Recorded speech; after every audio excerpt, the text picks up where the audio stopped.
एक राजा ने अपने सैनिकों को सड़क के बीच में एक बड़ी चट्टान रखने के लिए कहा। चट्टान को बीच सड़क में रखवाकर राजा ने अपने सैनिकों से छुपकर उस चट्टान पर नजर रखने के लिए कहा कि देखना उस चट्टान को रास्ते से कौन हटाता है। लोग उस जगह पर आते रहे और जाते रहे, लेकिन किसी ने भी उस चट्टान को रास्ते से हटाने की कोशिश नहीं की।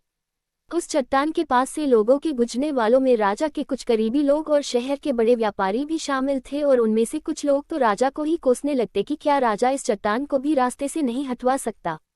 लेकिन किसी ने भी उस चट्टान को रास्ते से हटाने का प्रयास नहीं किया। ऐसा काफी दिनों तक चलता रहा।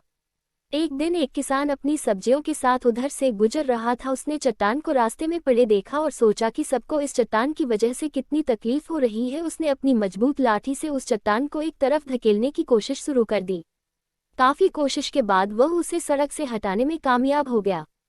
चट्टान रास्ते से हटाने के बाद किसान अपनी सब्जियों को उठाकर जाने ही वाला था कि अचानक उसकी नज़र एक पोटली पर गई जो ठीक उसी जगह पड़ी थी जहां से उसने वह चट्टान हटाए थे। उसने उस पोटली को खोलकर देखा तो उसमें सोने के कई सिक्के थे और उन सिक्कों के साथ राजा का एक संदेश भी था, जिसमें लिखा था कि ये सोने के सिक्के उनके लिए है जो इस चट्टान को रास्ते से हटाएगा। दोस्तों, बिल्कुल ठीक इसी तरह हम सबके लाइफ में भी कई परेशानियां आती है। कुछ लोग उन परेशानियों से बचकर निकल जाते हैं और कुछ रास्ता बदल देते हैं, और चंद लोग ठान लेते हैं उन परेशानियों का हल निकाल लेने की, और ऐसे ही लोग मुश्किलों में संभावनाएं और संभावनाओं में छिपे अवसर खोज लेते हैं।